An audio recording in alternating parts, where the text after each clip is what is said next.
fewest in the Sean McVay era. The Rams haven't beaten Bill Belichick since 2001. How about that? Tom Brady was the author of those wins in the past. Now, Cam Newton is your quarterback. He's gone 15 straight starts with one touchdown pass or less. That's the longest streak in the NFL since 2012. That's when Sam Bradford had 16 straight games over a 3-season span. Jared Goff posted a total QBR of 87, did not commit a turnover in the win against the Cardinals.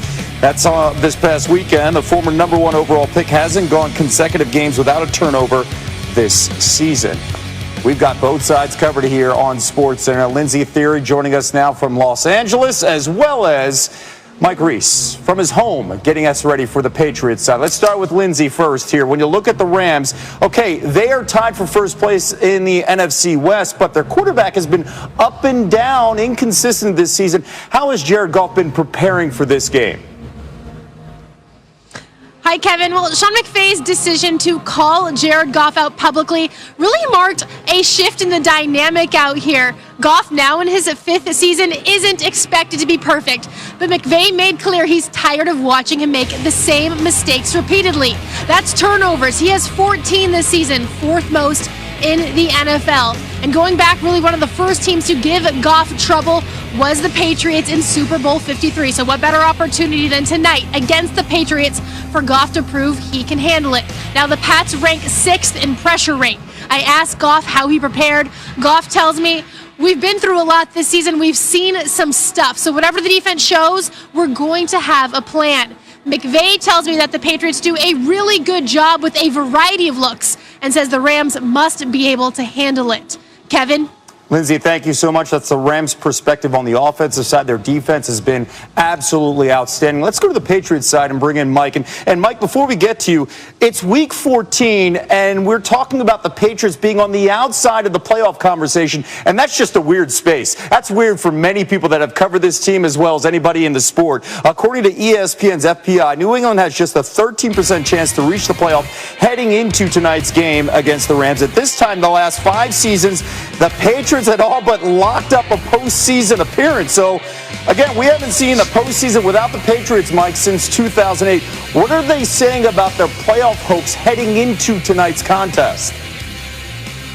Yeah, Kevin, of all the things Patriots players said over the last week, this stood out to me from veteran safety Adrian Phillips more than any other. He said, "We can't lose again." So simple, so succinct, and really capturing the situation the Patriots find themselves in. Safety Devin McCourty said the only thing they're promised is the final 4 games of the regular season, and anything that happens after that will be a result of what they do with these final 4 games. If there's a silver lining for the Patriots, is that they feel like they found their identity.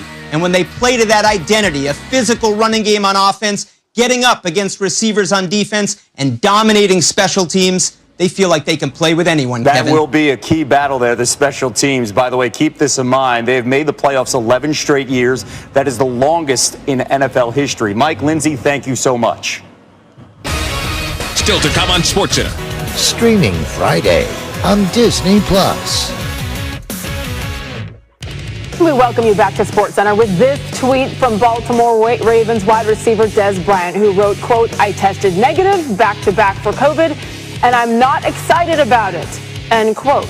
Again, that's from Dez himself. So that tweet comes just 2 days after he tested positive for COVID, just 30 minutes before kickoff of Baltimore's game against the Cowboys. That squandered his chance, of course, to face off against his former team. Once again, Bryant said today on Twitter he received a negative test, but the Ravens did place him on the reserve COVID-19 list late this afternoon. For more, we bring in our insider, Adam Schefter. And Adam, it's been quite a couple of days for Dez Bryant. What does all of this mean for him right now? Well, it means that officially this afternoon, Sage, the Ravens placed him on the reserve COVID-19 list.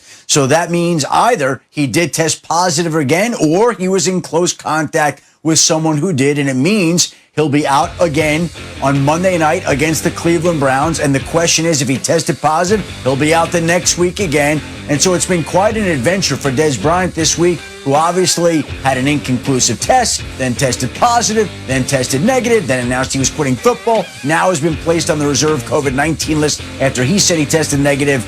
crazy situation. Yeah, and we know Des to be quite an emotional player, and we certainly understand why. We'll see what happens with that. Let's get the very latest on injuries from around the NFL right now, starting with the New York Giants. Still questions surrounding their starting quarterback as they get set for the Cardinals this Sunday. So, Adam, what's the status of Daniel Jones?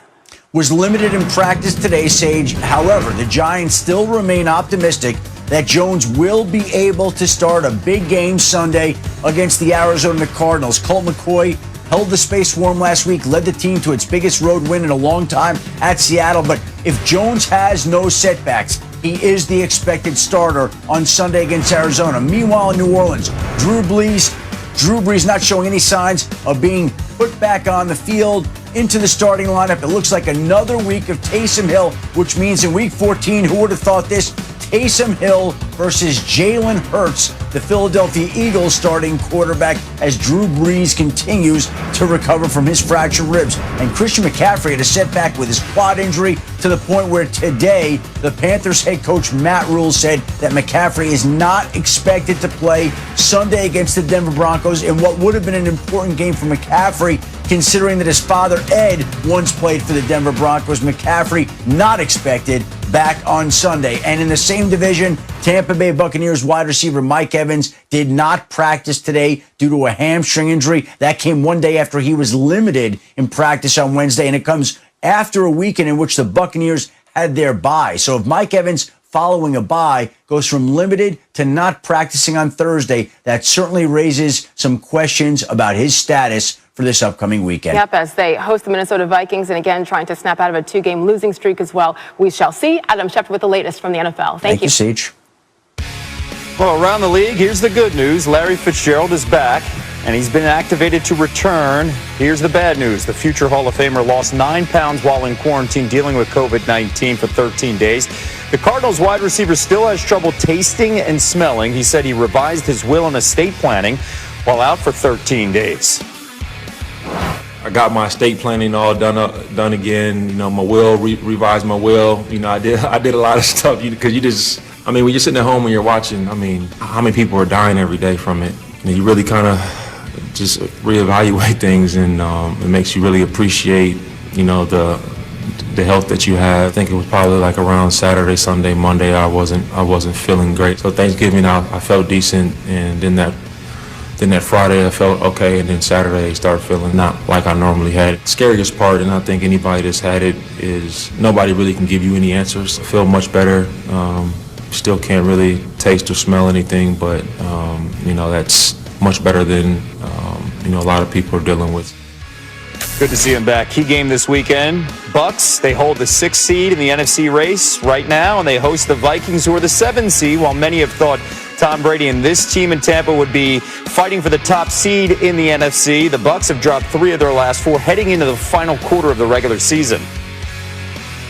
We've had a lot of learning that's gone on this year, and I know we all wish we were 12-0 at this point. It's not the reality. We haven't deserved it.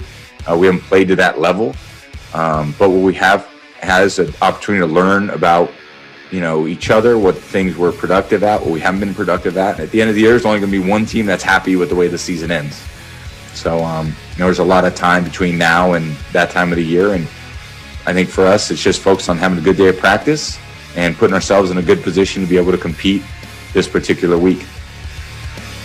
How about the Browns? Baker Mayfield and company coming off that statement win against the Titans. Baker threw for 4 touchdowns in the first half. NFL's longest active playoff drought, now moving a little bit closer to ending after 18 seasons. But Baker, he's not looking beyond this coming week. Monday's game against the Ravens, especially after getting blown out by Baltimore in week 1.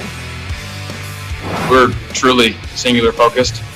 We know where we stand right now, but we know to get where we want to go, it's one game at a time. So excitement or not, it wouldn't matter. We have to play the Baltimore Ravens on Monday night. We have to do our job. We want to be a winning franchise, a competitive franchise, one that, you know, when we step out on the field, you know what we're capable of, and it needs to be a winning culture. I mean, it's all the things we've talked about. Everything needs to be about winning. He is saying all the right things. More on Baker and the Browns in a moment. But Monday Night Football's Louis Riddick joining us now. Let's just focus on what we heard from Tom Brady. Didn't think we would be here in December trying to figure out the Buccaneers. What needs to happen for this offense to turn things around the final 4 games of the regular season? Yeah, Kev, I think what they need to do really is keep things simple. When by simple, I mean this. Keep things within Tom Brady's comfort zone, which means what did he do in New England? What they did there was they were a run-centric football team that then emphasized play-action pass, attacking the middle of the field, and letting the offense organically work for you. Meaning don't try to force the ball to certain people simply because you have all these weapons that you need to keep happy, because then what you wind up doing, you wind up just kind of chasing your tail. Next thing you know, you don't have any identity. And this football team looks like that often. They look like a team that's trying to satisfy all these different weapons and really just taking shots all over the place.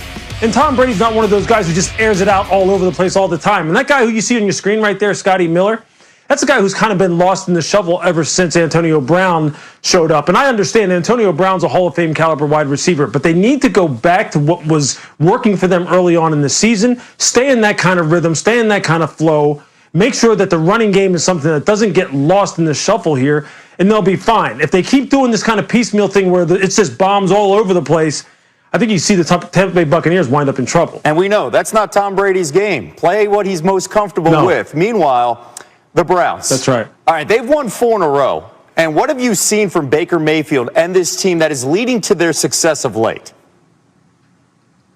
Well, I think this is just the opposite, Kevin, as what we were just talking about with Tampa Bay. Kevin Stefanski, the head coach, knows what he wants this football team to be and how it was constructed. That's it. We're run-centric now. We're going to come out with 3 tight ends, 1 wide receiver, 1 back, and we're just going to hammer you to death with these big running backs that we have in Nick Chubb and Kareem Hunt. And then we're going to take opportunistic shots down the field off of play action when we feel as though the time is right to do that. But make no mistake, this is not a football team we're going to put on base. And we're going to let him throw into big windows that are created by play action pass, that are created by double moves on the outside because corners are peeking in the backfield because they're tired of hitting these big running backs. And we're going to methodically play that way.